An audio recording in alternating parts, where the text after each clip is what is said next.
Okay, we are live. Hi, this is William Ramsey. Welcome to William Ramsey Investigates. On today's show, I have a very special guest, a returning guest. His name is Dr. Hans Utter. Last name is spelled Utter.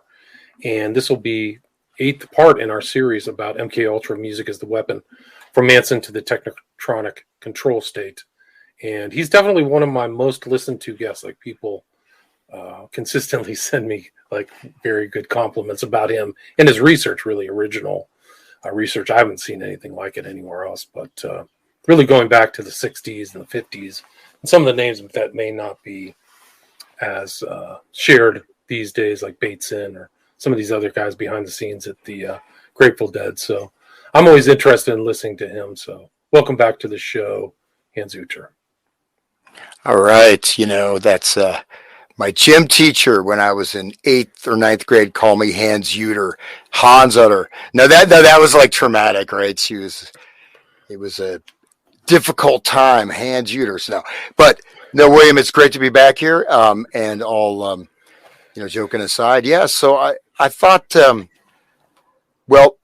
actually, if you don't mind, we'll start out. This is just a song we recorded. I recorded it at home a couple days ago. It's not me singing. And this is Ganesh. It's this Ganesh, remover of obstacles. It's using the sound, the resonant tones in this particular name of the elephant-headed deity Ganesh. So if you could maybe just play just a bit of that before we dive into the darkness. Okay, that's enough. You can stop there. All right, so that's just something on a more positive musical tip. I saw that Good Morning from Sydney, and there's that little clip. So, yeah, I threw that together. I'll have to edit that in for people who didn't get the music. It's hard for me to bounce in between StreamYard and some of the players. It just doesn't work out sometimes. So. Well, no worries. It's the nature of the reality of the system, the particular things that are unfolding right now require a level of discernment in terms of, what you let into your mind, how you relate to what comes in your mind, and how I think ultimately you clarify yourself and clarify your life and what you're doing. Because it's, as we go through today's show, we'll see that, Jerry's talking about the plug in the brain, right? Or whatever. That is, it's 6G, right? That is the same model, the same template, which is the ending of humanity as we know it, right? It's a extraction, so to speak, of the human potential, human energy, which doesn't really make sense for anybody except for people that are pretty malevolent, which it appears these people potentially are. If we can go through all the headlines, but a lot of this, we can go back. We talked about the Macy conferences, and this connects with before World War II. We have the Prince of Radio Project. We have the first Macy conference, before it was called that officially, was about cerebral inhibition, right? And so that is this idea that is actually hypnosis, but it's a much more clear exposition of hypnosis. And a lot of these ideas and goals and outcomes are linked to the United Nations. They're connected with this idea of the global governance, right? And also with the voluntary shifting of your energy into that system, right? So whether, if we look at there's a Marilyn Ferguson, I don't have the book in front of me, but the Aquarian Conspiracy, she talks about that with the purpose of distributing LSD was that, to open people up to the spiritual. But she says, she makes the admission that what they think they're encountering, this higher dimension, they're actually being possessed. So it's opening to a type of possession, right? And that is kind of, what, to a degree, what is occurring, right? But it all ties in, and it all creates this sort of very ugly mosaic.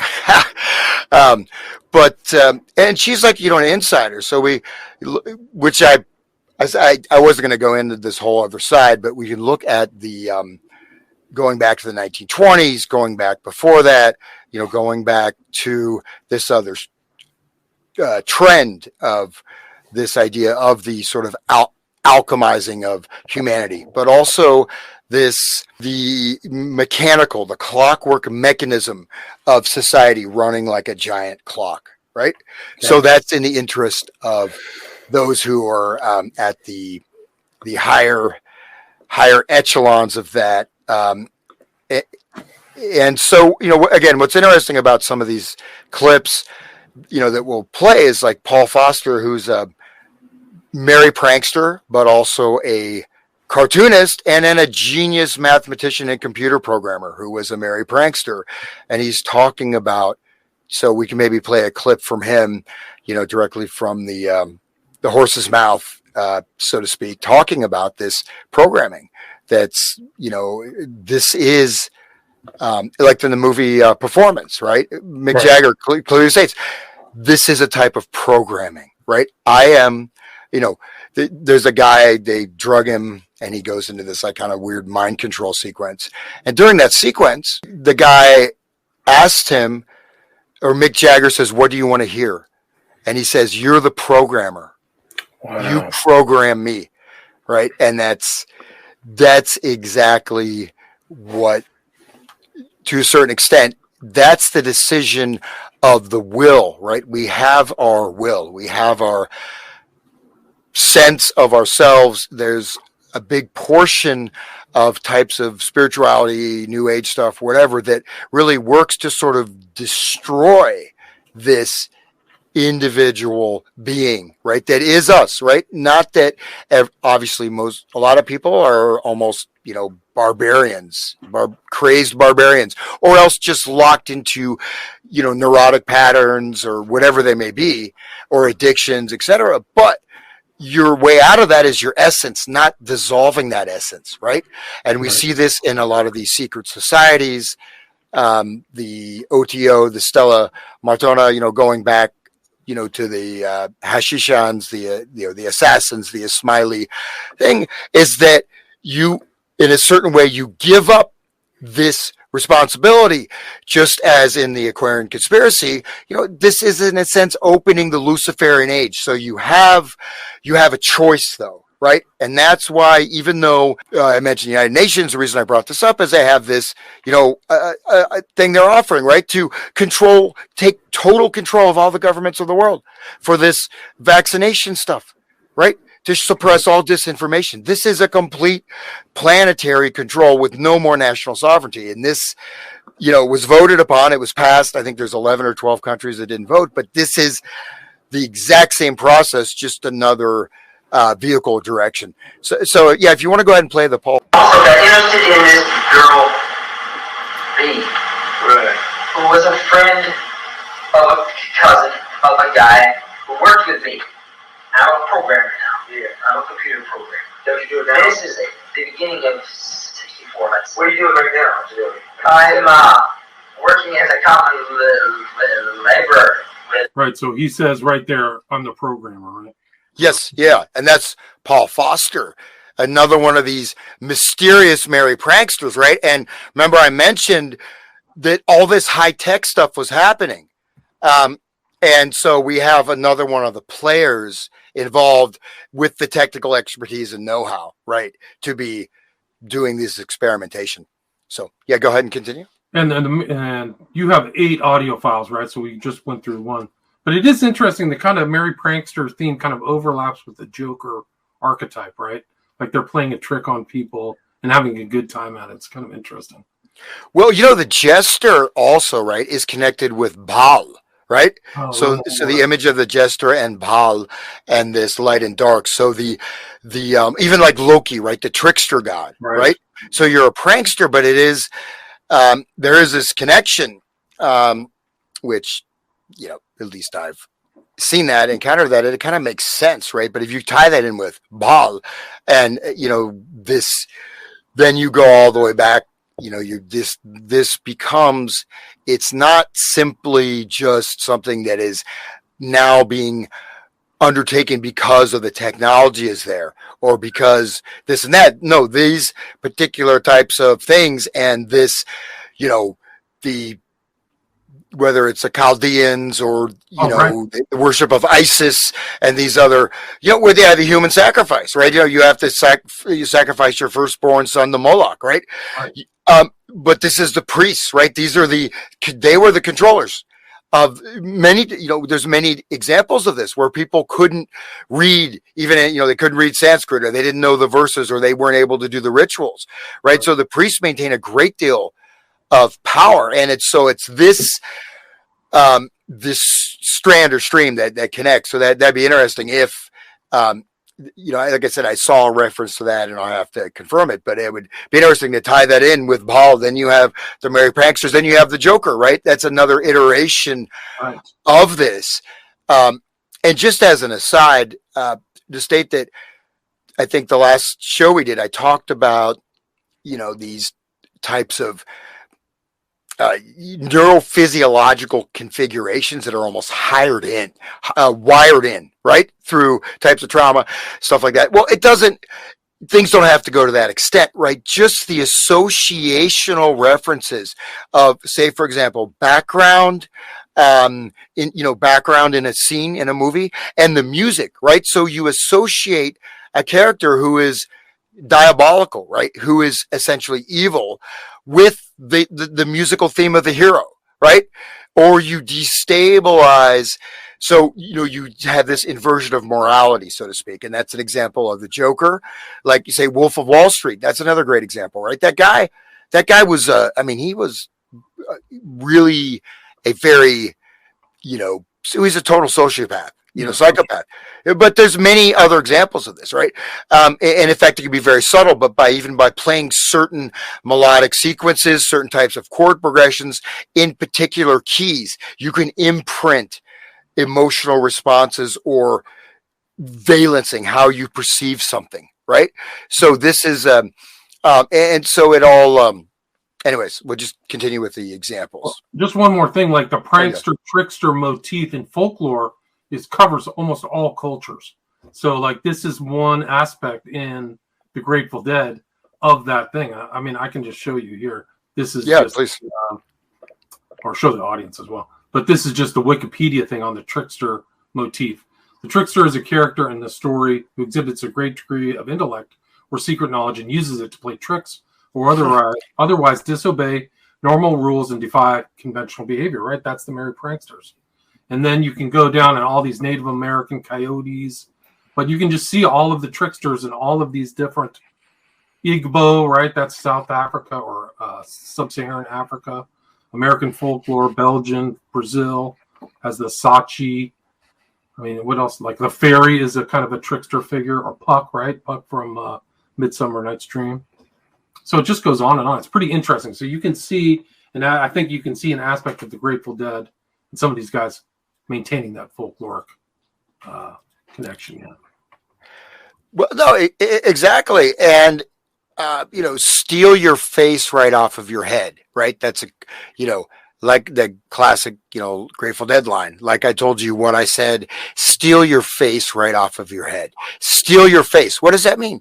This is the resonant reality and actually used in terms of specific types of mind control programming, right? Because your face is stolen, your identity, yourself, right? How you interact with the world, in a sense, your essence, even though you still have your head, you still think you're functioning autonomously, but, and that's part of it, right? But then at the same time, they're saying this is the, whether you want to call it revelation of the method or this idea of a voluntary thing. We are the pranksters, right? We are telling you that we are doing this, right? If you give someone LSD and, you have all these experimental frequencies and these, crazy, extremely disturbing, traumatic, auditory visual events, and someone doesn't even know they've taken LSD, that's a little bit more than a prank, right? You can have permanent, and it's very common. I mean, people had permanent psychosis, right? And they just laughed it off. Oh, even on the bus, right? When they were driving around the country, distributing LSD throughout the country. People would get on the bus and go insane, or people that were with the Merry Pranksters totally lost their minds. And it was just, oh, that's just part of it. No big deal, whatever. Right. Well, that's kind of a big deal to me, man. If that happened to me, it's, so stealing your face is really like, you are becoming a imprinted, mind controlled slave, but also, it's almost like you'll never be able to live the life that you could have, because part of your identity has been removed and is now in this process that you most likely you voluntarily acquiesce to, even if the trickster was hiding it, right? But still, it's a trickster, right? And if they say it in front of them, you meet the coyote, right? The coyote is a trickster. So, right. and it goes through all these cultures, but then people think they'll get something, or, they dismiss their intuition. They move forward, or else they think, oh, I'll get something I really want out of this, right? So, no, it's fascinating. It's really fascinating that they had these kind of components in all their music. And steal your face, like the whole mind control thing's incredible. They're much smarter. I didn't know how intellect, just like the trickster, right? Something of high intellect, tricking people. You're ready for the next audio? Yeah, go ahead. Library. We have to the Austin, John. Okay, anyway, this night, this method could come up to. These guys are trying to make a commercial thing go. Okay, there's mainly two groups. There's the San Jose group and there's the Colorado group. Now, there's interchange between them, but there's mainly those two. The San Jose group included Pigpen only because I could, he couldn't get it. Only because he needed the dough. Yeah. Okay? I paid him $15 a night. And it was groovy. I was getting a good deal. I was getting a very good deal. This chick, lady, she would take care of getting on stage, you see. And it was cool. And then he played his set, which was when people had to calm down a bit, okay? Yeah. And it was groovy, and we put the lights low, because he didn't like to get up on the stage. Yes. It's taken him 3 years to do a solo now. He gets out and does a little solo number. Yeah. Yeah. I recall too when he jumped on in the car with us to go get the X test for the class had been stolen. And like down stolen? Yeah, by Babs and Babs and some of these guys. The sort of inner core, maybe, if there was one of the pranksters, let's say, the people that grew regression could afford to turn on me. Yeah. The ones that she found. So that was it. You mentioned Pigpen and Palo Alto and San Jose groups, right? Yeah, yes. So this is just all that. The purpose of that clip is just showing that you have the San Jose, the Palo Alto, and tying all this in together, right? And again, this is Paul Foster, the programmer, right?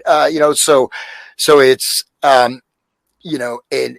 again, we talked last time, about like the charlatans and that whole little scene that, the original sort of LSD rollout scene in Las Vegas, right? I'm sorry, in Nevada, not in Las Vegas, but in Nevada. And they wore clothing that was connected with the 1850s, with the Wild West, yet groups of people, they emigrated from that center and went to San Francisco and started introducing the psychedelic clothing, right? Mm-hmm. So the actual emanation of these fashions, which serve also to destabilize, right? A little bit. You lose the suit. You suddenly have these day glow colors. What are those colors doing to your brain, right? They're kind of ugly colors. Think about it, like 70s colors. I mean, they're not the greatest looking colors. Well, this also has an effect on the mind. But again, it's coming from this group, but then you have the San Jose Palo Alto crowd, which goes back, starts in the late 50s. So yeah, we just continue on from there? You want to hit this is a long. I think this third audio is much longer. So if you want to play that, I'll go ahead and hit it. If that's the Macy conference seance recording, that's like 15 minutes, so we don't want to play that whole thing. But I don't know. It's either the third or the fourth. I don't remember. Let's see. Okay, yeah, go ahead and see what it is. Material out here into some other kind of language, possibly other visual language, so that things would look the way you wanted them to. You know, reality would behave the way you wanted it to. Whether it did or whether it really did or not. So the whole question of what's real and what isn't starts to get real mushy right there. If everybody's experiencing completely subjective realities based on their own temperament or whatever they want, you know, including however far you wanted to take it. Now, this as far as if you think of the drug experience as getting away from something or getting towards something, like getting away from something if you're a ghetto person. Yeah, you know, a nice soft experience like heroin. You know. This is Jerry, by the way. Okay. The objection there seems to be the idea of getting away. You know what I mean? Right. Like, what is it all about? So I see basic objection about going on with this virtual reality. If you take it for it, I mean, the whole thing is that it eliminates a lot of the need for all of the other things that we put so much energy into all this time. Communication on every other level starts to be on this. I mean, I'm a musician. I recognize that as a musician, there's a certain chauvinism attached to it, which is the thing of, well, I spent my time learning how to play. You know, you didn't spend time learning how to play, therefore you're not a musician. Okay, so that was Jerry. That was the third one. Okay, yeah. So just notice it starts out saying you go into a completely subjective reality. He's talking about virtual reality, and he's talking about that this, you know, and this is in the 90s, right? You know, obviously virtual reality was rather primitive at that time, or at least, you know, what we, you know, in the public had access to or whatever. But he's saying that, you know, total subjective reality. You don't need to communicate. You don't need to even learn how to do anything in your life. You can just do it in your fantasy land virtual reality. And he's saying, just because I spent my time learning how to play a musical instrument, the chauvinism, right? It's an arrogance. No, you actually learned a skill. Well, in your virtual reality, you can communicate with, you know, so he's saying an end to actual human beings having actual relationships and actually even developing skills and simply just living in a completely subjective virtual fantasy world, and talking about implementing this on a global worldwide scale, e.g. what? Smart cities, 6G, right? Exact same template. I don't know if you want to. So there's a lot, like, again, he's a smart guy, right? So he's embedding that in there towards and away. He mentions towards or away response, sympathetic, parasympathetic nervous system. That's what he's referencing, right? Drugs that are towards, drugs that are away. So he's using that towards and away as that basic, you know, reactivity of the arousal response, or, you know, of the nervous system, which is actually what, going back to, we started out with that, I'm a little puppet, you know, that, school recording, which serves to send signals, basically jam your nervous system, right? One level, you could say it's analogous to cognitive dissonance, but this is more like nervous system dissonance. You have an attraction towards something, you have an aversion, you have a rest response, you have an arousal response, and you have these both firing at the same time. This is where, yes, you'll go into a state which may seem like a type of ecstasy because you're having like a shutdown, and that's a perfect programming loci, right? But especially if you don't recognize what is happening when that's happening to you, you'll continue to want to be attracted to this state of basically frying out your circuits in your brain and feeling really relaxed, because you're, you know, as opposed to things that are really helpful and that are healing and generate possibilities. Right. You can think of how many people you may know or not don't know them that say they get into heavy metal rock scene, they get into punk rock scene, right? But when they go to the show, they feel great. Look at the rest of their lives. They're getting that stimulation. They're getting that, right? They're having an identity they're going with, but actually everything they're doing is harming them, and even harming them in ways that they're not even aware of, because because the baseline experience becomes so fragmented, not just on the intellectual or cognitive level, but on the nervous system level, on the experiential level, that you don't even want to go there. You want to, if you touch that, you're going to run from that as fast as you can. And you're going to go back to your, either your, join Jerry, play guitar like Jerry in his virtual reality, transhumanist fantasy land, or, go, I don't know, go, take a bunch of ecstasy and go to a techno club or something. And the basic thing is you may feel kind of good, but what is this doing to you?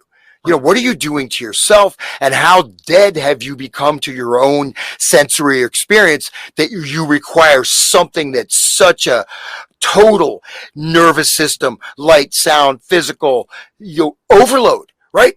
This is the opposite of the subtlety of the higher levels of human potential, right? This is maybe like the din of a battlefield, but anyways. It's like the Dionysian kind of complex, like that's what they're shooting for. And that's why they call them deadheads, right? It's the deadheads. They're right, and that they become addicted to that state, right? To whatever state the dead is putting them into.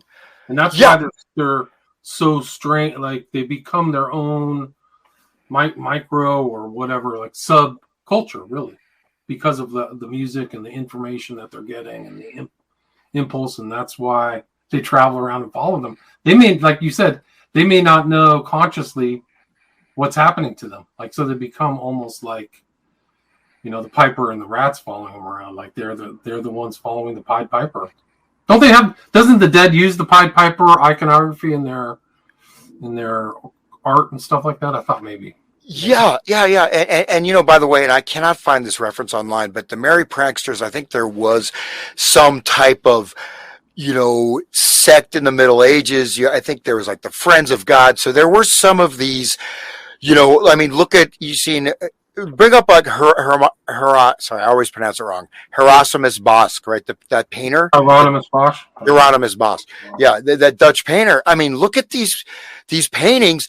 There's supposedly nothing known about the guy. Well, obviously he was an initiate, and there was stuff like that going on. You can also look at Rabelais, right?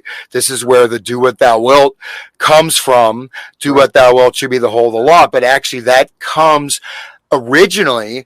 So Rabelais, it was a monk, or sort of a monk on the outs, who wrote these Gargantuan and Patangla. Yeah. And he was, an author that was very controversial, but he actually was referencing what? He's representing Hassani Saba. Nothing is real, everything is permitted, right? The mind encoding of the Hashishans, and also for the initiates.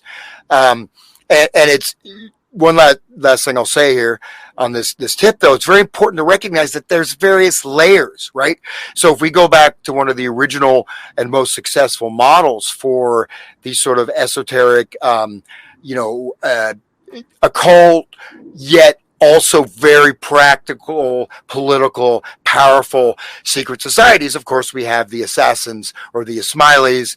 And again, the word assassin comes from the word hashish, because this organization had five levels, right? And so the lowest level was the masses, right? The main body of followers who are just supposed to be a good, moral person, just follow the rules, whatever, go to the mosque and just basically follow the surface rules. The next level were the people that became the trained assassins. How it worked: they would be selected from the group of the regular followers, brought up to meet the old man of the mountain, right? That imagery, you can see that same imagery if you open up The Song Remains the Same, the Led Zeppelin album, with the guy on the mountain. That's the old man of the mountain, right?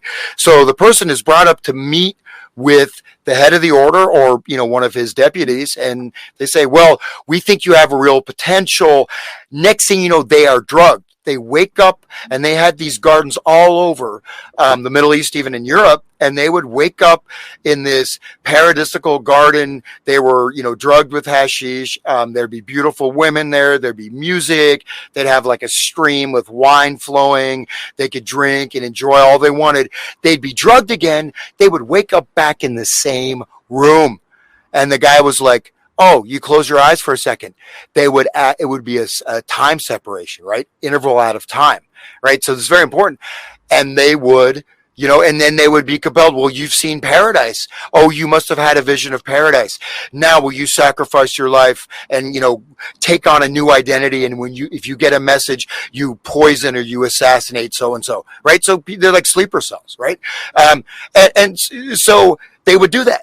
They would, but then that was, the fourth level, and you have the third level, second level, and the first level. So each one of these levels has different power, different knowledge, different understanding, and different initiations, right? So again, when Jerry's talking about this, in fact, if you don't mind, we could play that. We can play the next 3 in a row, and we can play that other one again. The first one you played, just with that caveat in mind, to listen carefully what he's referring to. And again, he's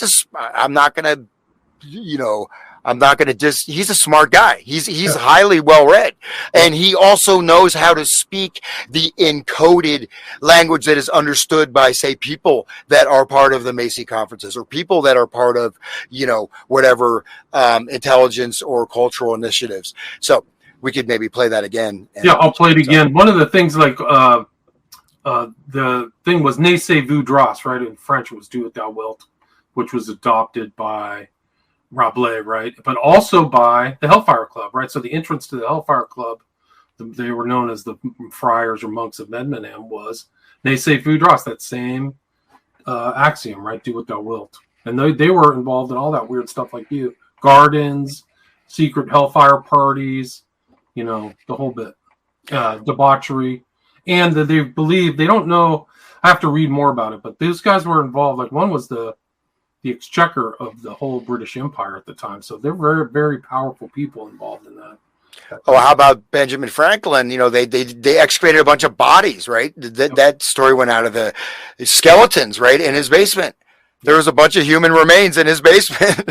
And he was the founder of the first, I think, Masonic Lodge in Philadelphia, or the first Masonic Lodge in the U.S. So he was occulted, no question.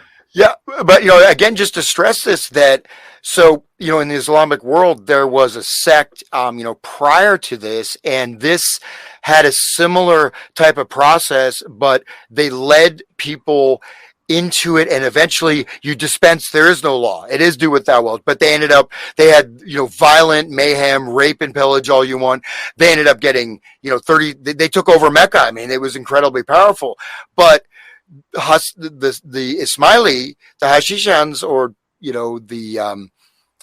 this particular sect, they learn the lesson. You do this underground. You don't, and you only give this knowledge to certain people, but you remain in control, and people get limited arrays of understanding, right? You know what I mean? And so even if they came to investigate, and again, they had these mountain fortresses all over. The famous one was Altamont, right? That was the famous, but they had these mountain fortresses all over, right? And they were feared because you never knew who was where. Poisoned, they could kill anybody anytime they wanted to in the world. So they became the model for the Knights Templar, for the Hellfire Club, for many, many of these other secret societies, because they had the most robust and actually, the combination of the occult with very real political power. Right. And being able to keep everything secret, though, just like, the Illuminati, which is, real, right? Adam Weishaupt and all that. I mean, the Illuminati was a real organization. Now, whether people carry the Illuminati over to the, past the 18th century is probably not correct. It does serve as a nice catch-all, but the Illuminati absolutely use that same model for this type of secret initiatory society, right? And they're being acknowledged kind of as a important component of the Enlightenment at that time. So like the German scholars today are studying and credibly look into the Illuminati because it was full of kind of they're aristocrats of the time, the educated aristocrats. And luckily, just they had the guy got struck by lightning in 1783, the courier, and then they also raided the homes. So there are actual documents, right? There's the actual documents of the Illuminati and how they just made up made up these different religions or spiritual paths or different degrees. Total BS, right? They'd say whatever they wanted to get people in, and then, you know, they did weed people out at certain levels too. But notice we talk about. One thing that I kind of mentioned in the very beginning is this mass induction, right? Mass induction. So now we're able to go, oh, now we get this rock and roll. Now we get this sex, drugs, do what thou wilt. This is the mass level. This is like level 4 of the Smileys, right? You're not on the top of the pyramid. You're getting inducted. You're getting this knowledge as an induction, also as a way to break down your own whatever you call it, your morality, your personal core, to offer these temptations and get you to break with what you know to be right because it's socially acceptable, or you're told by Tim Leary that you'll be able to find God and all we have to do is take LSD and sit on our asses all day and the whole world will just change, man. Turn on, tune in, drop out. What's worse than that? Well, anyways. And what happened? Did the world really change? No, not really. It led down the primrose path by the Pied Piper. Yeah. So play that. There's like 3 in a row. We can play the one, if you can, that we just listened to with what we just talked about in mind, and listen to it very carefully. So go ahead. Possibly other visual language so that things would look the way you That's want it. Garcia, right? Yeah, that's a little bit further up. Yeah, I think you're about there. Material out here into some other kind of language, possibly other visual language, so that things would look the way you wanted them to. Can you pause? Would behave the way you wanted it. So this is right here. This is Neuralink. He's talking about Neuralink, right? He's saying encoding. That's what I'm saying. You know. There's a lot of density encoding the visual information that comes in your cortex. So it's going through some kind of a medium, virtual reality medium. So now he's talking about, computer technology, not necessarily LSD, but he's comparing them. So it's, what's the smart city? What's the 6G?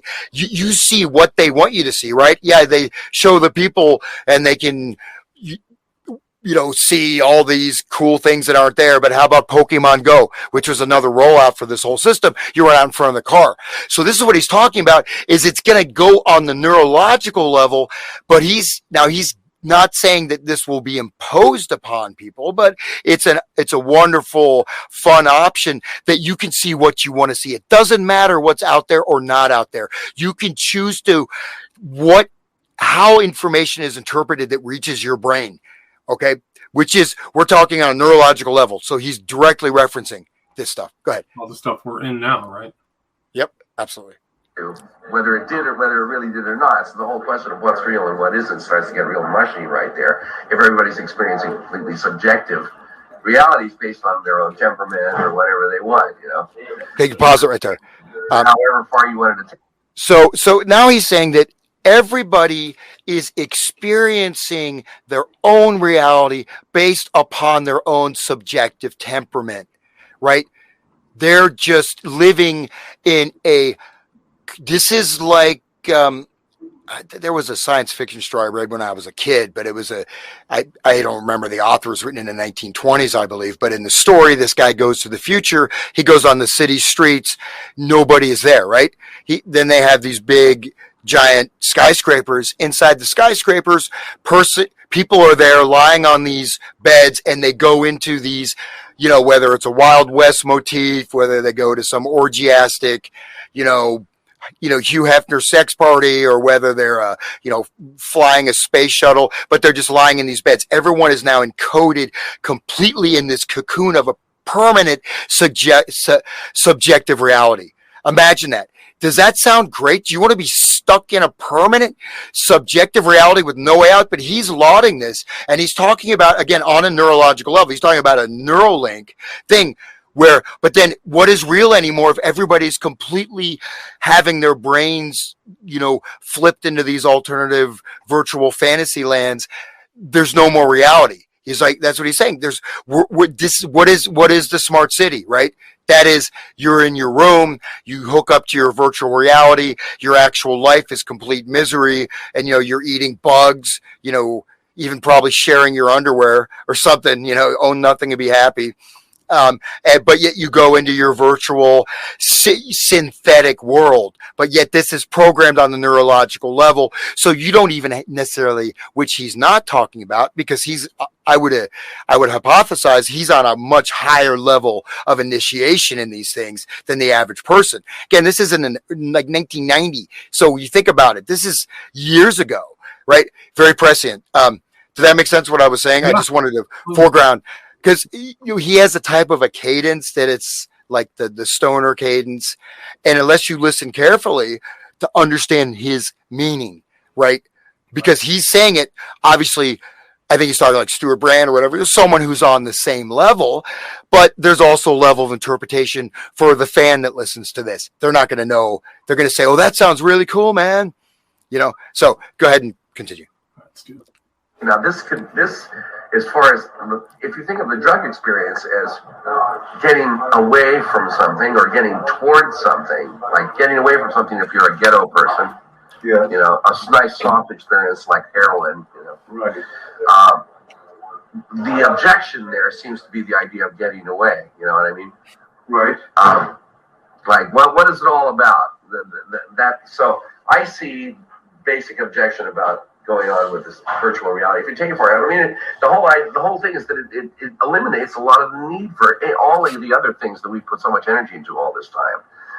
Communication on every other level starts to be on this. I mean, I'm a musician. You can pause it for a second. So this is really important, right? So this ties into this is cybernetic. This goes into the Macy conferences, the cybernetic process, right? Which is sort of the architecture, the blueprint for our current attempted world order that's attempted to be imposed on humanity or voluntarily accepted by humanity. But he's saying all the things we spent so much time in, no, not the Grateful Dead, no, the entire human species put so much time into art, civilization, law, morality, architecture, everything. It's no longer necessary.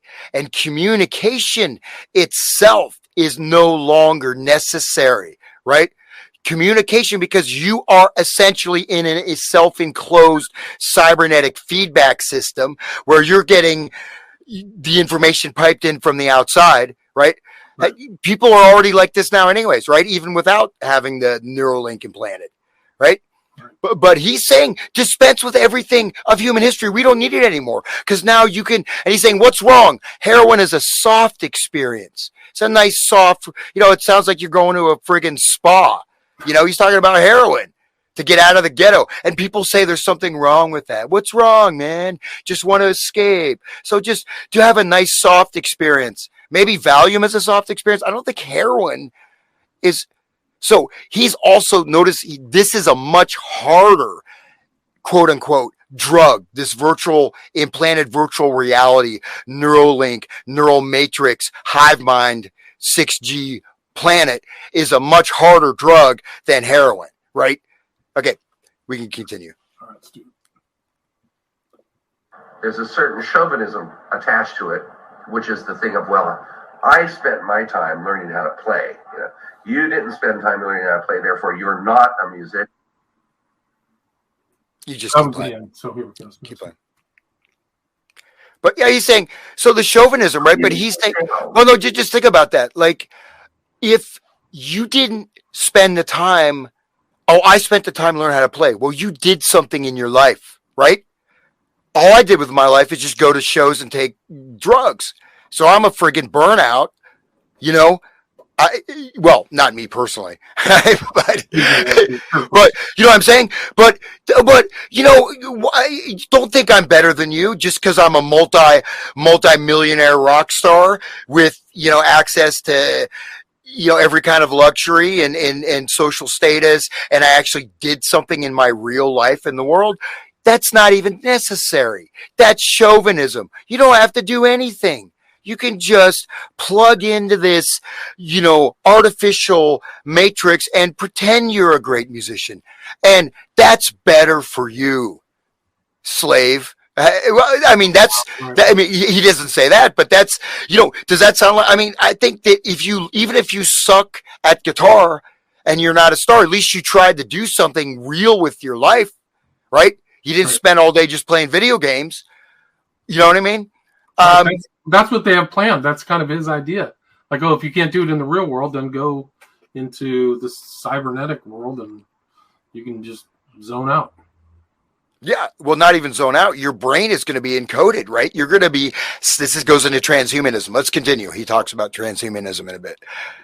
Census channel on your video, or your cable TV or whatever. So that may be where we find out what humans are for. It may take that to do it. Yeah, that's exactly right. I mean, I can visualize something like that where it's the input channel as well as the output channel where you take from it, you give to it, and take from it at the same time. Yeah, like a free two-way kind of deal. And everybody would be, and it would be constantly making decisions, microsecond to microsecond. Yes. And this, switching around and doing stuff of its own. So you'd enter yet another random element in there, and then see what comes through the spaces. And my feeling is that there is a coherence there, but it's not recognizable through normal frameworks. You need a hyper normal framework. Yes. So that is. You need to jump to hyper normalcy. Well, there are always a few people who are hyper normal. Absolutely, that's exactly right. I think everybody experiences them here and there. That's all. It's just we don't have good language for speaking about them, really. And that's right. But that's what a lot of the semiotic soup that the deadhead culture has. There is a lot of. So that's, I think, the fourth one. Yeah. Yeah. So see what he's saying? He's talking about a full, complete control of both inputs and outputs of all external and internal human experience. The consensus channel. I can visualize it. And I don't know if I have the clip here, but he talks about very directly that somebody has to be in charge of that. That, we're going to control that. So so using cybernetic terminology, inputs and outputs of the system, right? So the black box model, right? You have the input outputs. So he's talking about a full control of what you think and experience, what you see outside, what you see inside, and manipulating and changing consensus reality. And he mentions the Grateful Dead as a semiotic soup. Well, what is that? Semiotics, right? This is signs, meaning, communication, formulation of reality with language and experience. He describes it as a soup, as just a mismatch, as an experimental primordial, soup or slime. And once you learn how to play with these components of consciousness, you can go ahead and impose that. And we are now staring this in the face. Right now. I mean, this is what 6G is, right? 6G is you have it. You are a biological receptor for this. The internet is going. You charge and discharge the internet signal. It is overriding your own perceptions, or at least to a certain extent, and creating a new consensus reality, controlling inputs and outputs. What's outside. But even what you think is being registered and modeled and controlled. So what he doesn't say directly, but he's saying if you are outside of this new control consensus reality, then you need to be checked. You need to be limited. We will control what you can think. We will control even the possibility, just like 1984, right? We will control the possibility of you having that thought. You can continue if you want, or chime in. No, that's interesting. Yeah. Not a very positive worldview, I'd say. Beings anatomically for several 100,000 years, wandering around, hunting and gathering, and then suddenly, at the same time, they start. Is this Garcia again? That's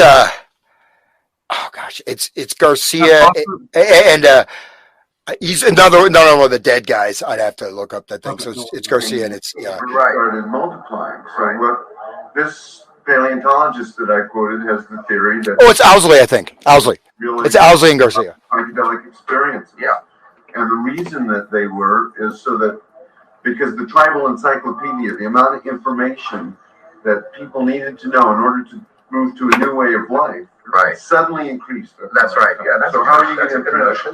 The point is there's more information now. then you can pass along comfortably in an oral tradition, say a strictly speaking culture, has a problem. Nobody's delineating. Nobody's constant. Right. There's a lot of extraneous stuff, like for instance, the satellites that measure the atmosphere. Yeah. There's billions and billions and billions of bytes of data. Only maybe 2% of which are actually useful. They don't know what the rest are for. They don't know what good they That's are. right. But People want to fly through that. fill up tanks and things. Yeah.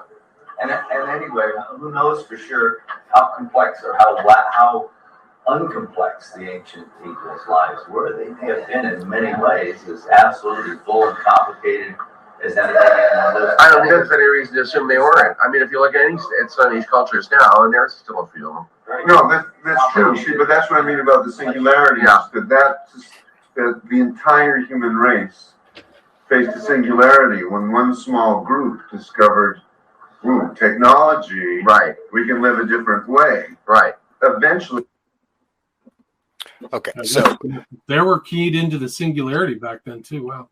well, yeah. So what they're talking about is that there's a new, basically. Oh well, there's too much information. We can't really handle all the information overload. But obviously, I mean, they're smart guys, bits and bytes, and then the new singularity is what? Man and machine. Man merge with machine, so you don't have to use your poor brain to memorize things. You don't have to develop your mind. Everything is there on the internet that's in your brain that you just access it. So you don't have to retain any information. You can just enjoy. And this is the new, he said, as a human species, right? He's talking about the entire human species evolving to what? To the transhuman singularity. Back in, how many years ago? Like 30 years ago, right? So how many people knew about that term back then? Not many. So and with Paul Foster, who was a computer programmer, saying, I'm programming. I'm a programmer. I'm a human programmer. So anyways, we can. Right. And Garcia was dead by 1995. So like this has to be before. That's really remarkable. Like how much they knew. Yeah. Must have been just the environment, Palo Alto and all that whole. Yeah. It was all just fun. Okay. Go ahead and play it. Trait is knowledge of the condition of or culture homogeneous groups. The of either logic. Okay, go ahead and pause it. Or search. So that's something different. We can maybe come back to that. That is that got out of order. That is actually a recording of the Macy Conference's seance. They had a seance. They did this occult thing, and there's an audio recording of it. It's quite interesting. We don't want to. It's like 15 minutes. We don't have to hear the whole thing, but we can maybe cue that up a bit later. We'll go. Let me go through this. Let me see where it is on here. Let's go 15 minutes, so that's 22. Yeah, so we could just go back to the normal video since I got my lighting dialed in today. So it's still the seance. It's funny today. That's still the seance, right? Yeah, and there's a lot of weird stuff in there. There's different binaural stuff. I think that a lot of people have. This may be someone from the radio talking about radio programming. I think that's, yeah. Is that what this is? Let's play that. I think so, yeah. Hey, am I going to be in the show, man? Bonnie Simmons. I mean, I don't think it's just radio that's like that. I think most people are stark raving mad. A lot of people hypothesize that it was food additives that has done most of this to us. There are others, of course, who think that it was psychedelics. Of course, but talented people are a little bit different. I think that ultimately the people that I work with are the sanest group of people I know. They may all have certain little idiosyncrasies that make them totally unemployable anywhere else. But at KCN, it all seems to work quite well. I trust them all pretty much with my life. Oh, there's a few. I wouldn't go quite that far, but for the most part, I think they're very sane, rational, kind people. So that's somebody. It's a clip I got from God knows where, but I think the lady is connected with one of these kind of think tanks, community things. And so, but in the beginning of that, she lets it out, right? She talks about people being by and large insane, but then she says that, CaseNet, and that's a acronym for whatever institution or agency she's with, and we could probably look that up. And I have those notes somewhere, but she's saying right there, I mean, she's someone who's kind of part of this, was part of it, and she's letting it out right there. Some people say it was because of food additives. Some people say it was because of the psychedelics, and there's people that are unemployable in other aspects. And then she's, anyway, so that I thought that was just an interesting sort of admission, from somebody just let something slip. Maybe they shouldn't have, but it's there because I got a copy of it. Just kind of like, so, and then we can just play the last one there. Managing editor of Radio and Records magazine. We make a statement, we call this concept radio. And everybody has a different idea of what that means. I mean, radio is nothing more than a form of technology. Now, the thing that most of the people who are in radio really are doing is a thing called radio programming. Now, there's a big difference between radio and radio programming. Now, most of the top 40 stations were the result of extreme, careful radio programming. The radio is just the technology through which this programming is brought to you. Now, some people will go into radio and try to see how they lend themselves to somebody's radio programming. Other people, and I am of that school, think of themselves as being the program and looking at radio technology, the vehicle to bring it to them. Welcome back, my friends, to the show that never ends. We're so glad you could attend. Come inside, come inside. Okay. So that's all the audio, unless you want to go back and listen to. The Macy. We can maybe put that on at a later time. It is interesting, but we'll come back to that later if we have time. Okay. But I thought, so that's the president of the American. He's head of the whole American, radio recording, organization, right? That guy, and he's saying radio is just a medium for programming. Okay, programming, and it's easy to forget how important the radio was and how FM radio was central in the distribution of this, counterculture, right? How these, these radio stations were brought up. How about that movie about the offshore radio station in England, right? Playing the rock. And why was that illegal? What was that doing to the people, or what happened? And he says very clearly, program. He didn't say I'm the program. I'm on the other side of it. Radio is just a medium for this programming. Okay. And that goes for any television programming, whatever type of programming. And so I just thought that both of those two quotes taken in context from, sort of insiders who sort of, just speaking honestly, right? I mean, this is the truth. And tie that in with Jerry and all the other stuff. You see that, it's not just a one-off, and just that obviously, Sid Vicious was not part of this inner circle, but with their level of knowledge, how many people in 1990 or 1992 knew about the singularity? What was the level of virtual reality in the early 90s? Give me a break. It was like, playing Pong or something. Yeah, no, it's way ahead of their time. Way ahead of their time. Almost really prophetic, almost like about the issues we have now, 30 years later.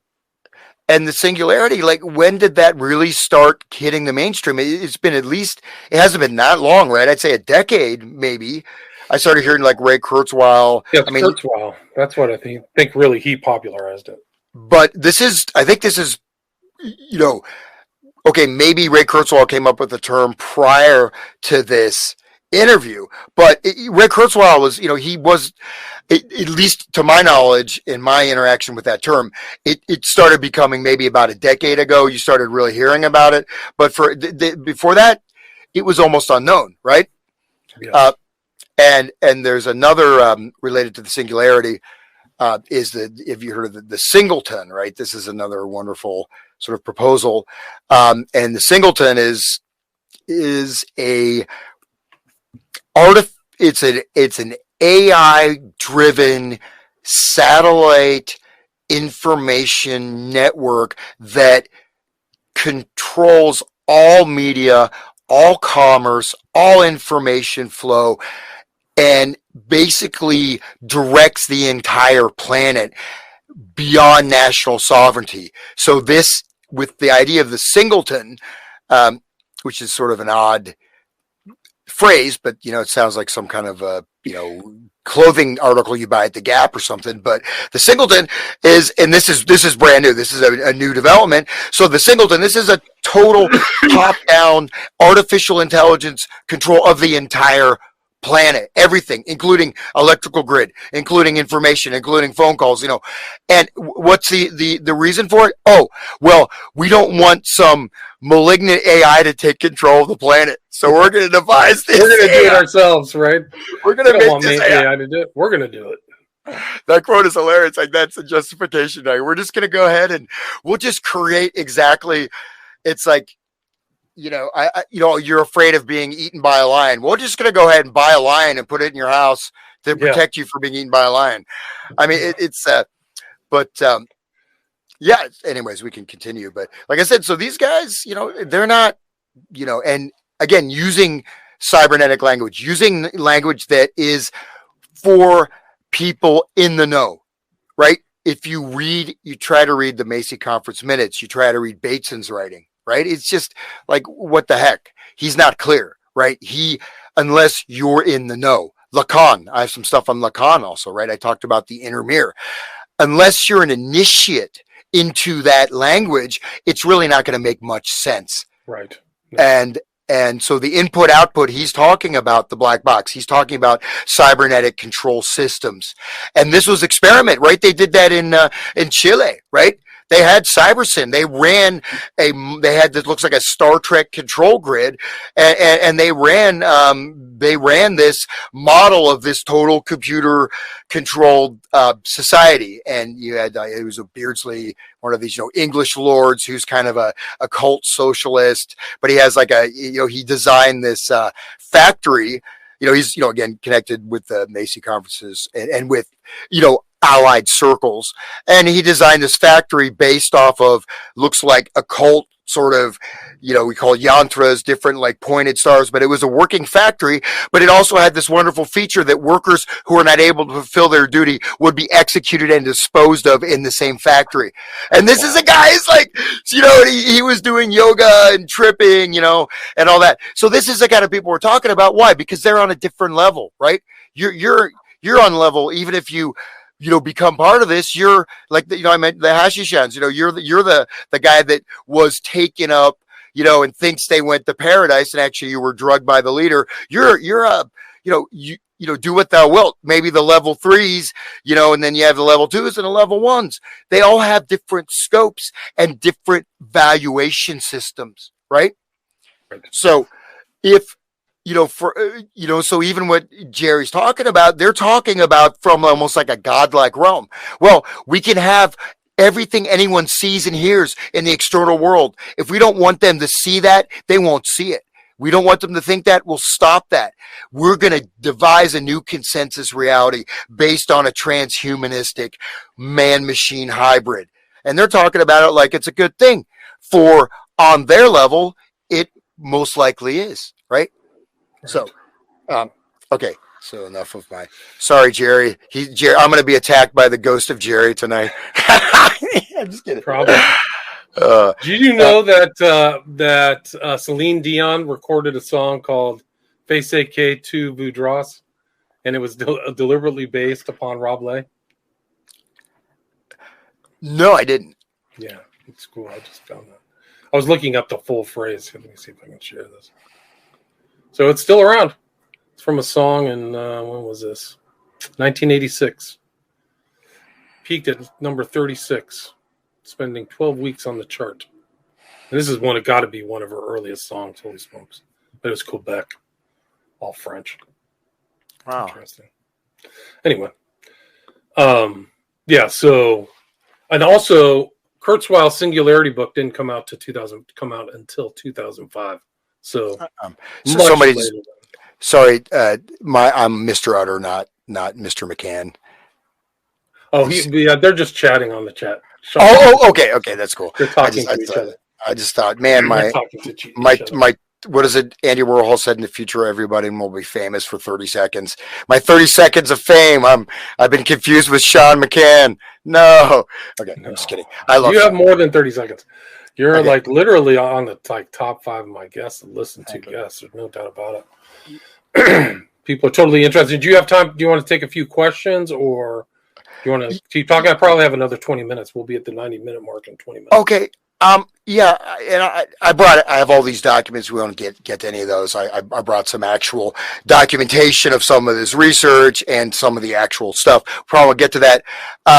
But just again, Crowley and Leary, right? So acquired the Enochian keys of John Dee, was intent on accessing the promised 19-dimension ethers of consciousness, alternate realities that Dee described. So that's also like string theory, right? We have string theory, we have physics, we have the theory of evolution, right? All this is related to the theory of evolution, which just seems to be so rock solid, right? Yeah. 100% viable, man. I totally believe it. We started in one cell. There was a lightning bolt that hit a pool, millions of years ago. And that's how life, came out, even though nobody's ever seen any kinds change in the whole history of humanity. But yeah. That's a huge psyop. That's a whole nother show. But yeah. Yeah. But anyways, so these Enochian keys.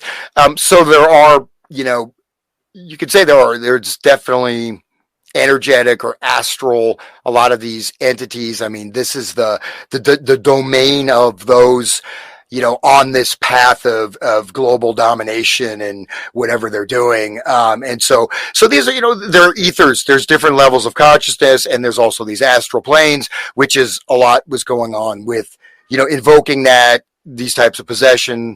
I don't want to get too esoteric, but this does exist. And you could also make it more sort of material. But again, the person is a material basis to evoke the spirit. That means the person is like the substance. The person is like the, whatever, the gasoline that runs your car. That's what he means by material basis, right? It's not, so the material basis, so that means that, you're being used, right?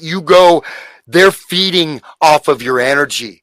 They're feeding off of you. You're the material basis for this vast alchemical working. You could say for the, the takeover of the planet by whatever you want to call it, the big old smiley Lucifer, your friend, or whatever you want to call energetic forces. That's what it is. Okay. And this is a ritual on entirely new principles. I wrote mostly invocation and poetry. The idea was to work up the magical enthusiasm, which of course means the enthusiasm, the spirit, right? To be filled with the spirit through the exhilaration induced by music. So what he's doing is he's using music. He's using poetry. He's using the performing arts to not only allow the higher level initiates to raise their power, to do things in the material world, but also to use the audience as basically you're using them as, it's like a type of human sacrifice, except for you're not dying, right? But you're losing parts of your psyche, you're losing parts of your will. And then we can leave that there, and we can you just go ahead to the 6G stuff, and I'll take questions while that's. I have a few questions. Yeah, here's one. Go ahead. Yeah. Let's see. This is for you. Do you have an opinion on the current music industry? I view decloaking at this stage, but the population remains mostly oblivious. That's from Sabrina. Any thoughts on that? I mean, the current music industry, the music industry has suffered, and Corona was probably one of the biggest things. But prior to that, you have a disconnection from a lot of new music not getting promoted. Whether or not you like this or that style of music, there was some interesting stuff even came out in the 60s. A lot of interesting bands, the Canterbury Circle. There were outlets, right? But basically a lot of music you go all over the world and you see people playing the same classic rock songs. You go to the Philippines, you go to Thailand, you go to Japan, the same repertoire has sort of become planet wide, right? And people do new music and it sounds the same as that stuff, right? Or it's different genres. So it's much more mechanical. It's much more AI driven, so to speak. And I think there's a level of manipulation that is both more subtle and then also much more gross or obvious. We can look at the sequence: 1950s optimism, 1960s optimism with darkness, 1970s ego, the me generation, but also lots and lots of dark stuff. Then you have the nihilism of punk, right? And so you're going through almost this archaeology once this sort of circle was complete, it's just being reimposed on culture, and these things just recycle each other. So you know what I mean? So it's almost stopped. It's almost outside of time, right? It's like the end of history. It's like the natural ebb and flow of human culture is being placed into this like fishbowl, and you circle around. But anyways, you go through this, you can see the teen suicide rate from 1950 to like 1970 went up 300%. Why? Because of the music. A lot of this stuff, even suicide, the teenagers' adult rate stayed the same. Look at crime, sexual promiscuity. I have many studies, direct empirical studies related to, certain types of very sexual, either like R&B, gangster rap. Massive increase in violence, massive increase in pregnancy, drug use, school dropouts, depression. And you can trace these things very, very directly, from the, certain styles of music. I mean, look at the crack cocaine epidemic and look at gangster rap, right? So when I was much younger, in my 16, 17, whatever, there was some hip hop stuff, man, that was really seemed like a higher consciousness level, and there were some groups out there like De La Soul or whatever, that all got shunted and suppressed by the gangster rap. Now where are we at? Not that there aren't good artists out there. I'm not stating that, right? But you have a regurgitation. You have, everything is the same. You have very, very, you could play that Britney Spears video where she's dressed up like a baby. Have you seen that? With all this, you probably don't want to. So Britney Spears has a song and it starts out with, I think I want him to bleep me. And she's dressed up like an infant in a crib. Oh, the name of the song is Baby Talk. So if you want to see where their music industry is at, look at that. So I'm talking about the very direct level of programming. And there's lots of, I kind of stopped analyzing some of the stuff because it just got so grotesque. Yeah, so it's not even the music, it's the musicians too. She's a mess. She looks like she got put through the ringer by something. I don't know what it is. Oh yeah, you watch that Baby Talk thing. That is, it's unbelievable. But anyways, what I'm saying is that so creativity has been shut down. There's much less opportunities for people to get access, right? Because you have physical record sales are quite down. A lot of the big arena rock bands, there's not even the big arena shows that much anymore, right? So, and then also you have, I don't know, there's a transformation. So basically a lot of what people are doing is they want to become a star. They record their song on their phone. They're doing the social media, right? So, and I did these seminars. I went through even like Motown recordings and, how, my record label, and a lot of it is just running social media feeds all the time, showing pictures, showing this, showing that. And that's how you build your sales. Like, I don't want to, it's my private life, If I'm out in the garage hitting the ball and, shooting ducks with a shotgun, I'm not putting that on social media. Not that I do that, but it's my private life. What does that have to do with my music? Why do you have to become a slave to this? Because in a sense, you're what Jerry's talking about. You're uploading your consciousness onto this virtual space, right? Your input and your output become this virtual world, without any real human interaction, with, And then look at all these. We could go through many examples. TikTok challenges. People, dying. I mean, there are all kinds of stuff going on. So it seems like it's more personal, but then it's just more like you have to sort of completely expose yourself as a human product to make it in the industry. Even if you look at major artists, I'm sure they have their teams doing all their social media. But I mean, I guess they're frontmen. There's like secret guys making all the music.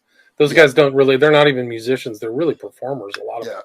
And that's kind of like one of the big secrets in the music industry is like these guys aren't writing any of their stuff. I'm sure the Dead wrote their own stuff.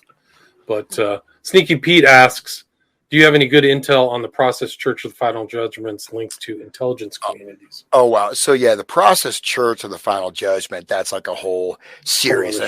They were very, very, very important. They were connected with the rock aristocracy, right? Connected with Paul McCartney.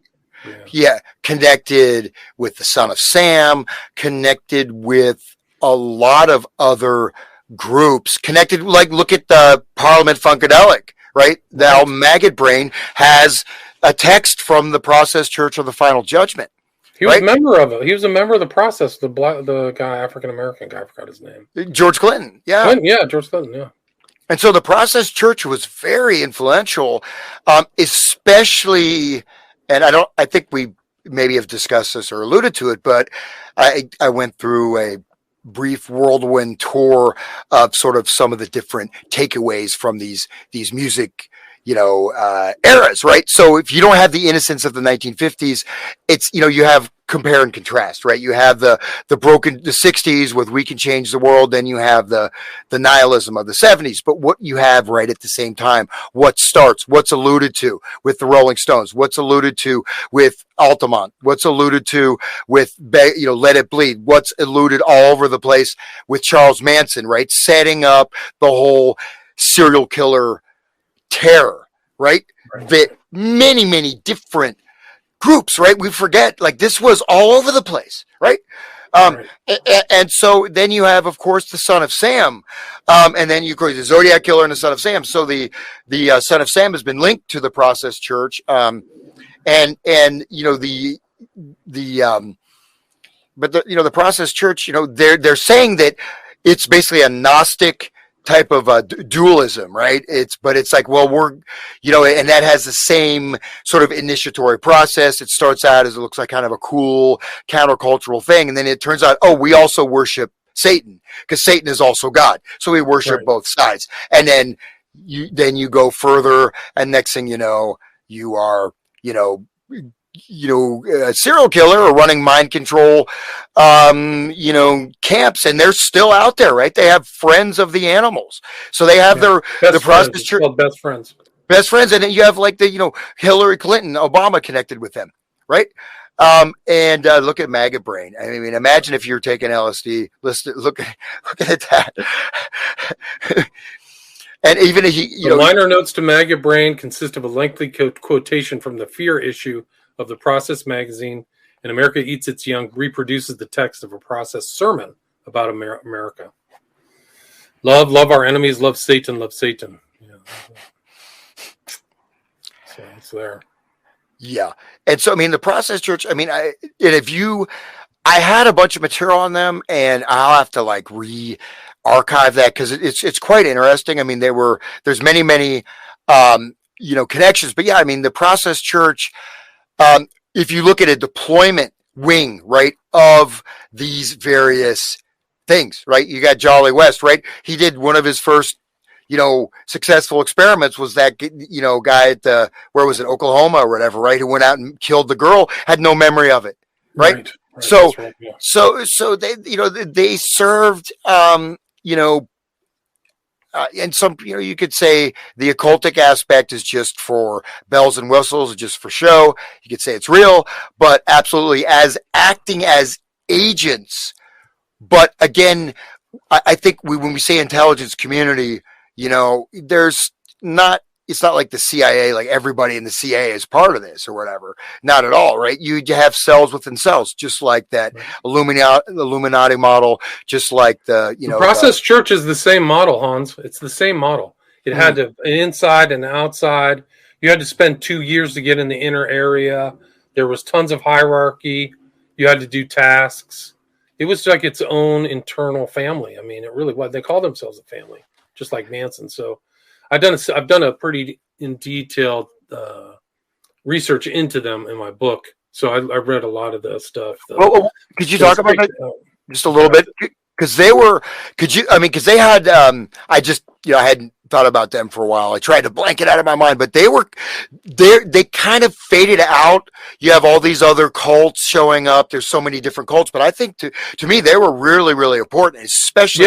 No question. They're totally a cult. Genesis P. Orge is a member. Adam Parfrey, I've seen him in ritual meetings with the process, and his whole, book publishing empire is very influential. And he's been around. Parfrey passed away, but they're important in the underground culture. There's no question about it that they're right in the center. But what is it? Ultimate Evil talks about them. Sons of Sam, and Berkowitz said that like their goal was to just create terror. That's what their whole goal was in New York City, and they did it. Because New York at that time was very violent, but these murders, I think, of the innocent people created a total terror feeling in the psychosphere, no question, by intent, by people in the Process Church. And he wouldn't even mention the Process Church, and he went way Christian right at the when he got in jail.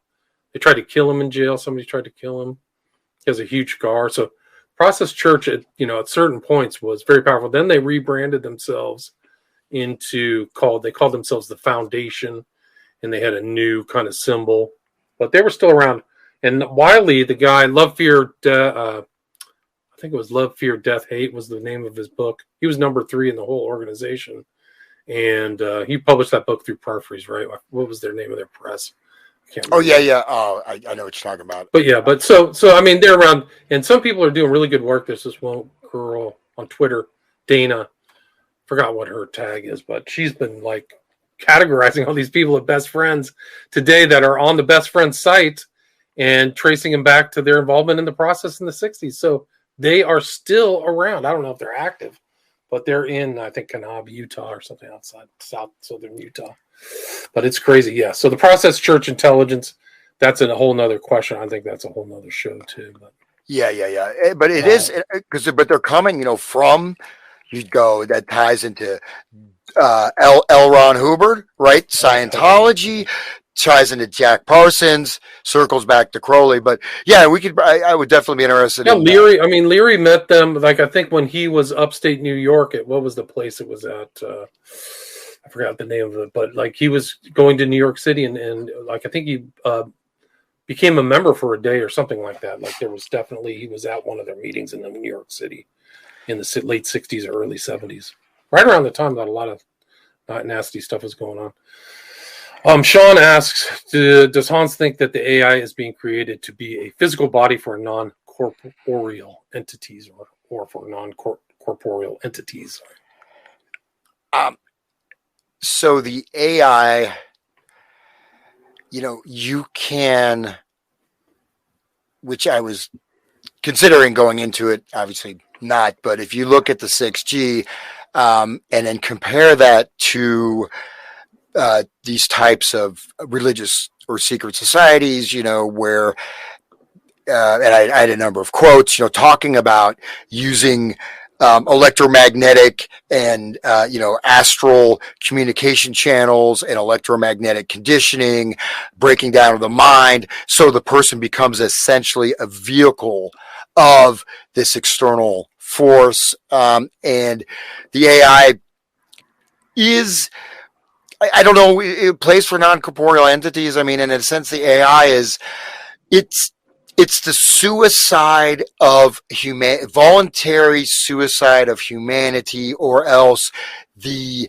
inhuman aspect of humanity deciding to, create a very living nightmare. And so I think if you want to see people possessed by non-corporeal entities, just turn on the news. I mean, it's the level of darkness and possession, I think, is out there, all around us. AI basically it serves as a way to exert total control. And there's some people that state that they believe the AI is this gets, woo woo, sort of super woo woo land, but there's like a giant vast AI that's from another galaxy or solar system that's infusing and taking over the planet. I think this guy Richard Sauter talks about that, and some other people, which who knows, man. It kind of seems like it's some kind of non-human, non-corporeal entity. What they're doing to the planet, when you have everything is genetically modified and they go through all these protocols they have, I mean, there's not going to be many human beings or many forms of life. Since we're carbon-based life forms, if you go to zero carbon, you're basically killed all life on Earth. So anyways, that's not really an answer. I should have said I'm not qualified to answer that question, but it's interesting. I mean, AI is for sure real, but what's AI? It's a language. It's not that powerful. It's just it's a type of neural network computing model that it's like decision trees, but it does gather more data, and in a sense, it incorporates human beings into the AI. So the more you go into the AI, the more you almost become subsumed into this thing. And just as you lose your ability to write a high school essay without using the AI, it also feeds off of you, and then ends up starting to, just like Google algorithms, not only can you dictate what people see, but you can very subtly dictate and manipulate people's behavior, right? So I don't know if that made any sense, but I think so. But I think the AI it's interesting. Like you mentioned, performance directed by Donald Campbell, right? Who literally sat on Crowley's knee. He also directed this movie for people out there, which seems to have been lost. It's called Demon Seed. It featured Julie Christie, but it's based on a novel by Dean Koontz. Koontz, it's Koontz, famous, what kind of writer. But it concerns the imprisonment and forced impregnation of a woman by an artificially intelligent computer. So people check out Demon Seed. And it says an artificial and extremely advanced and autonomous artificial intelligence program, 1977. Well, and the movie you said it's lost, or it just seems to have been forgotten. I don't think it was ever very good. I don't think it was received well, but it just is on that same thing. Like, I'm going to inhabit a living entity with some AI. So in 77, pretty interesting. Yeah. Well, no, it is interesting. And the thing is, if you look at the 6G, if you look at what Jerry's talking about, controlling inputs and outputs of all consciousness, in a sense, it doesn't matter what reality is anymore, because we make reality. We decide reality. And if you could just bring up the last few points on my slide, that's a great tie-in. Yeah, let's go. I can just finally finish up this PowerPoint it's gone on for ages, right? Shows, yeah. Let's see. We've gotten a lot of good stuff out of it. So let's see. Hopefully, I have the right ones. Okay, here we go. So, and I had some video. We're not going to have time to show it, but this is a quote from 6G. So 6G will serve as a distributed neural network. Okay, distributed neural network that provides communication links to fuse the physical, cyber, and biological worlds. Physical, cyber, and biological worlds. Truly ushering in an era in which everything will be sensed, connected, and intelligent. This, in turn, will lay a solid foundation for intelligence of everything in the future. I think it's from like McKinsey Group or whatever, one of these. McKinsey? Yeah. Yeah. It's not from some, conspiracy theorists. This is the actual language. So 6G, I remember when I saw a presentation on 6G, I think in 2020, and I thought there's no way this is real, but it is real. And 6G, it feeds off of your negative emotions, right? Your anger, your fear, your hatred. And these negative emotions are used to power this network. And so say, William, if you were in my upstairs bedroom and we're both 6G nodes, we would be connecting wirelessly to each other as nodes in this 6G network. including our physical biology, right? Including our DNA. That's what they want. DNA, every single object, everything. And you're, in a sense, you're a node of this network, which is so you're just simply maybe one neuron, but your whole biology is, it's a worse type of, the Mary Prankster's hive mind writ large. You want to talk about hell realm. This is the 6G, man. And this is what it is. I mean, this is what they want to do. It's absolutely insane. And then if you have what Jerry's talking about, who's going to control the consensus reality, you have the singleton. The singleton is this vast AI that circles the planet. And this, you look at the model, it's like a giant black cube of Saturn, that will dictate everything. And so and then you're just, I mean, it doesn't, well, anyways, maybe if I did enough LSD and listened to the Dead more, I would think that was a good future. Right. Right. Some people will like it. They'll love they can just sit around and kind of take a lot of drugs and relax and not have to worry about anything. Right. That's the whole Dead, thing, ethos. Right. So. Yeah. And so your lower level egotism. So this is an example of how the, I think where my notes are these things. This is how 6G works. This is the singleton. This is the AI that is controlling everything from above. And then these are like biological and different types of sensing.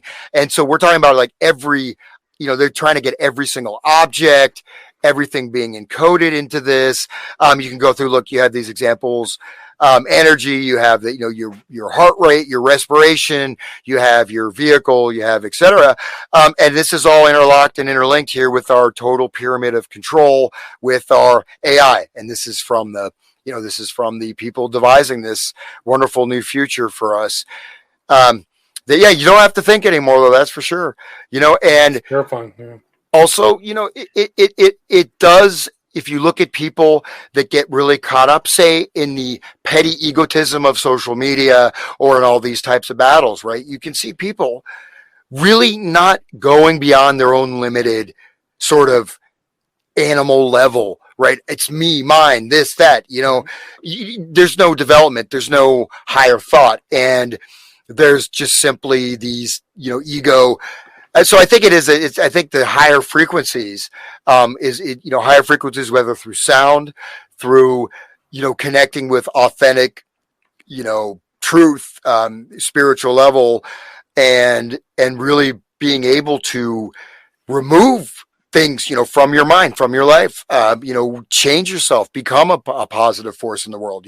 It may not be pleasant. You may have to sacrifice things you want to do, but so in a sense, you do what thou wilt, but you're not just doing that on the egoic level. And I think that's maybe will stop this wonderful new world, that Jerry was talking about back in the 90s. And his last thing here, MMTC equals massive machine type communications.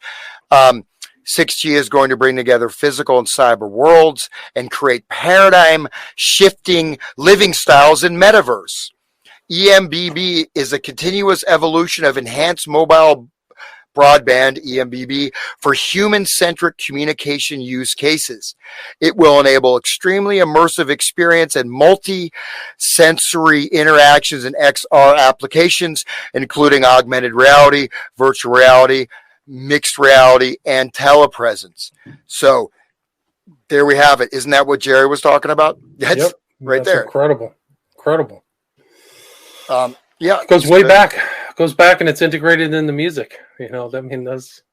Those deadheads really are deadheads. They just follow the people around. They're high. They listen to the music constantly, like they're addicted to it. Like I've seen deadheads that will listen to band tapes or whatever of theirs on loop just for hours. Incredible. Almost like they're self-hypnotizing themselves. Well, and so Jerry is talking about the semiotic. He says semiotic soup.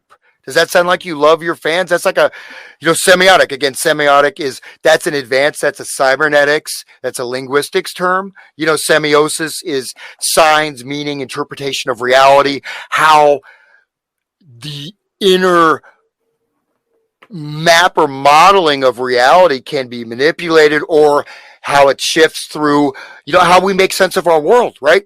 That, so it's, so it includes every type of, not just words or whatever, but anyways, so this is a semiotic soup, right? This is our little primordial Play-Doh that we can sort of model what is now being promoted and taking place, which may indeed be technologically feasible, but I don't know if it is. But just read this real quick. Last thing. This is more about the 6G. It also applies to new applications enabled by the ubiquitous utilization of robots, right? So we will be policed by robots, right? So they already have this stuff. This is already showing up, right? At sports games, right? In China, right? Mm-hmm. The robot, man, if the AI picks you up, you're just who knows? You just bug splat, So UAVs, unarmed, I think that's like flying the drone technology, and new human interfaces, HMIs. So new human machine interfaces in manufacturing, public service, autonomous driving, and household management. So what is a human machine interface? What does that mean? You plug your brain into into your car when you drive? I mean, what does that mean? Or is the human being interfaced into the machine? Are we being phased out as human beings, right? Are we going into the singularity? Right? Are we going into the singularity? And it says, here we go. Precise location and deterministic communication will be provided to support real-time interaction between collaborative robots. Guess who the collaborative robot is? That may be you, once you connect with your human machine interface, right? So some of this language is not being stated explicitly, but if you see this, new applications enabled, HMIs, human machine interface. So, what's a collaborative robot? You have physical robots. You also have human beings that are also being interfaced or phased into this zone. And here we see the absolute description of it. 6G will integrate sensing with communication. Remember, Jerry brought up communication, right? Communication is central to the cybernetic systems theory. It is the basis of the whole system is communication, ones and zeros, cybernetics, the machine, the command and control grid, the encoding of information, everything as a type of information. You ever seen the movie The Prisoner? I'm not Prisoner, the TV show. I haven't watched it in a long time. I need to watch it again. Yeah. Information, please. Right, it's like that, right? Isn't that basically like the totally controlled 6G environment where a guy's living in an artificial environment? Yeah, and you can't distinguish. And you go into these, you'll go into. He says controlling input and output. This is Jerry, not Herbert Brun from Rocket Scientist, but input and output. You can have delusional. You could go into in The Prisoner, right? You go into, you think you're escaping, and you go back, and everything is fake, and you've been drugged, or you're this or you're that, right? That's the reality of that. But sensing with communication in a single system, again, what you see and how you communicate it, what goes in, what comes out, is going to be integrated. So exploiting radio waves to see the physical world.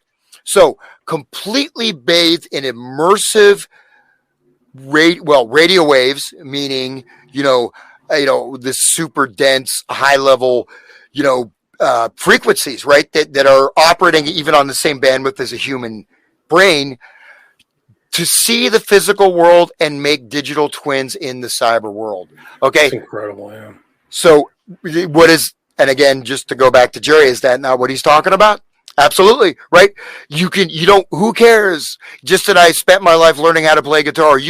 What he's talking about, going into this virtual reality, going into the 6G, going into they mentioned the metaverse, right? But the metaverse, there's little rollouts, right, of this. You have the quote unquote metaverse.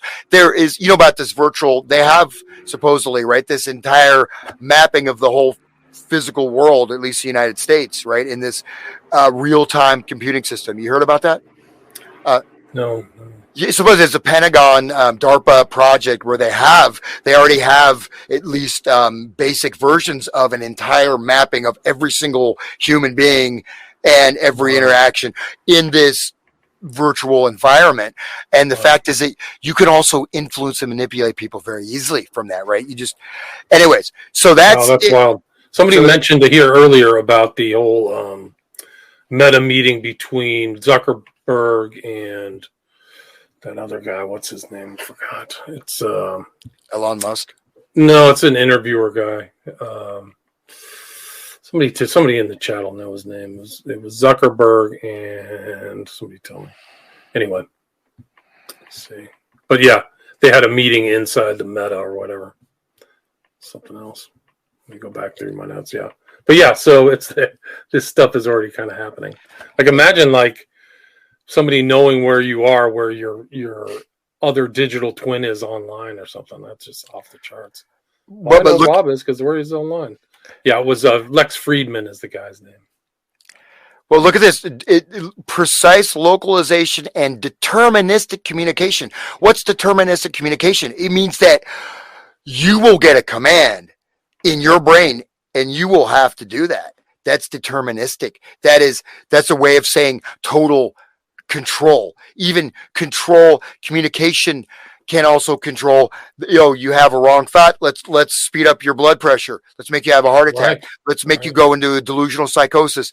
Let's command you to go do a school shooting. Like, this, but deterministic is not, that's top down. That's total control, right? You're determining outcomes. You're determining reality. And that's fundamentally what it is a total control of the human being and the external world and the physical and the biological, and technically to harvest, you could say, the spiritual or the soul of man. So it really is sort of a pretty unpleasant outcome, at least for me. I don't know. No, I think it's basically like a slow moving nightmare because it will just take away all personal autonomy. It's really God-given autonomy. The fact that you can kind of make the choice to do what you want or just make decisions on the daily. So I think this is like a nightmare. This is a nightmare techno world. Like it's a dystopia on meth and steroids. It's a disaster. It's a human disaster. Oh, absolutely. And just the will, right? So we have a lot of these words like character, right? Character used to mean someone who had developed, right, very strong values, right? And now it's, he's like a joker or a character in a sitcom. Right, a buffoon or whatever, because it's gone.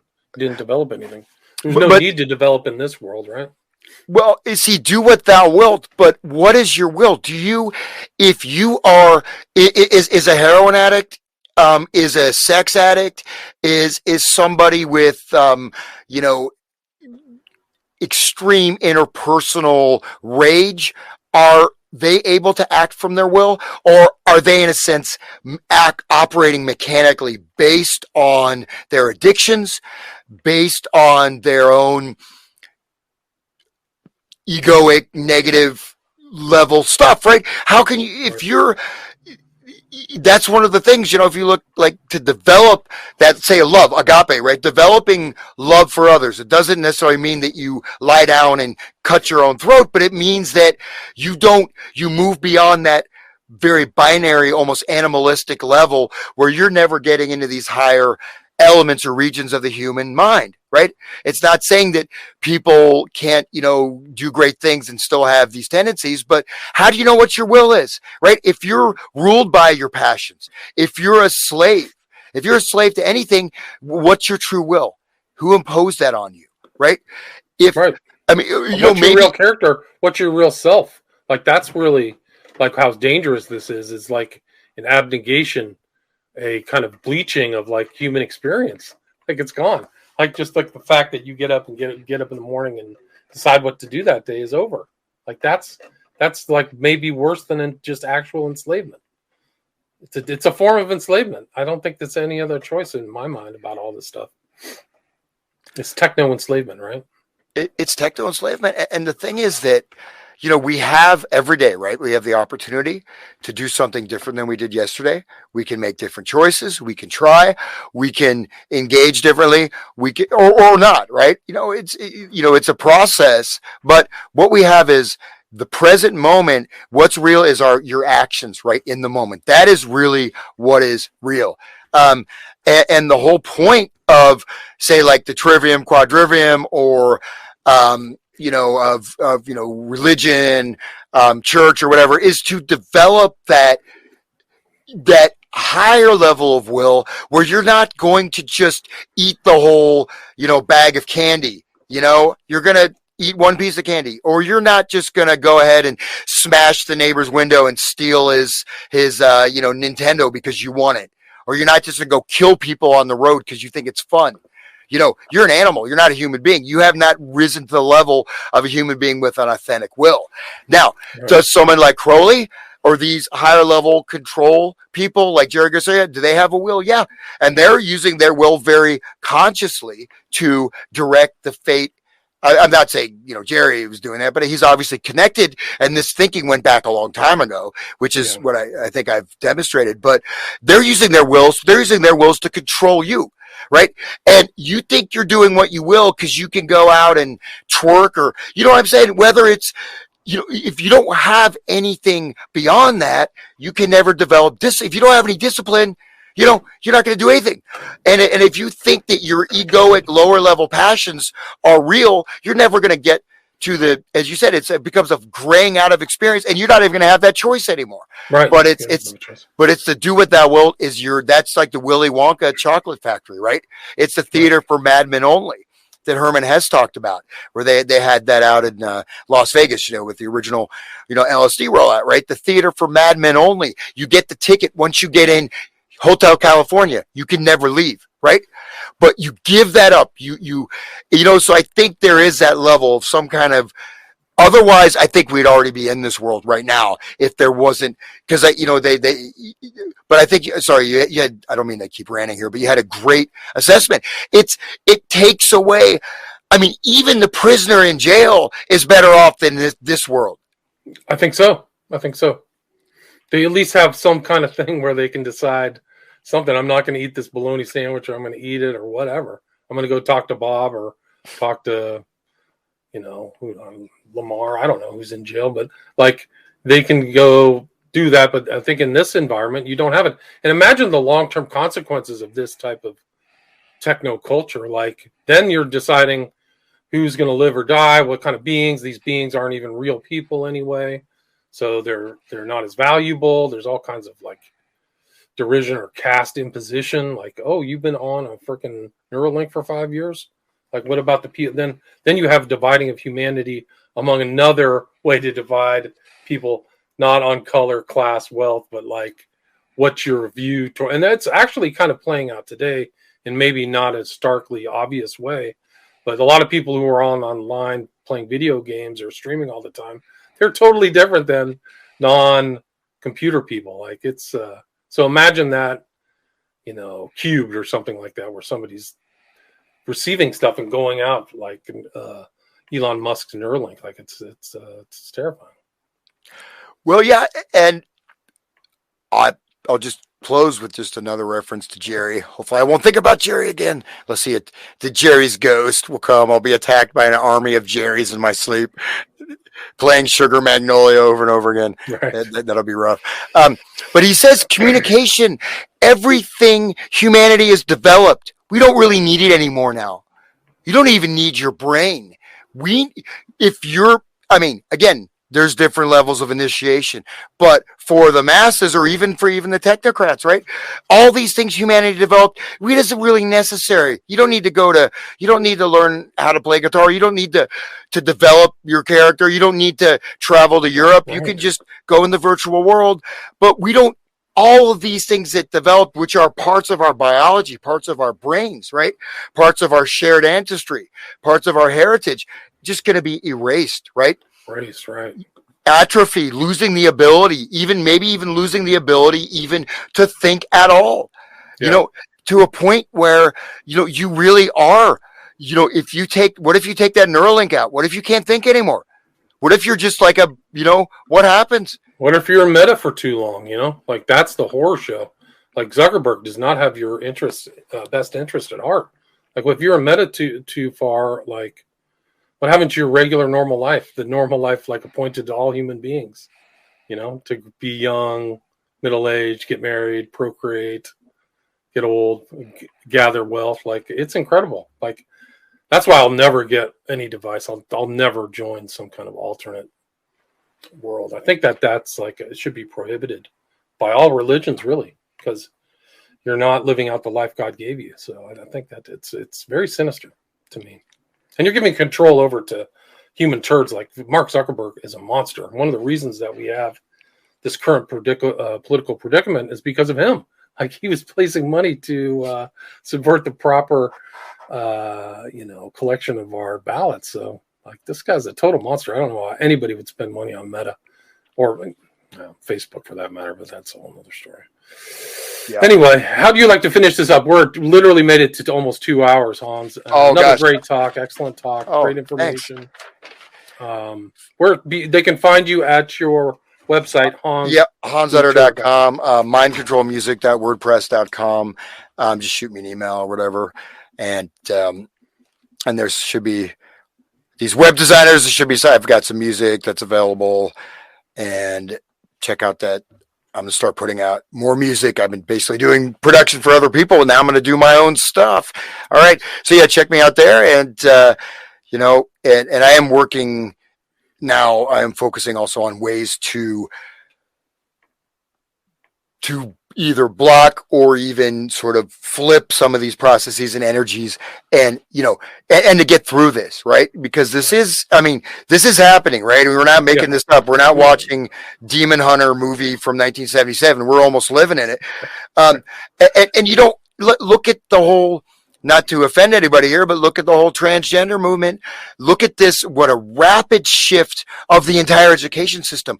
Look at look what they're doing.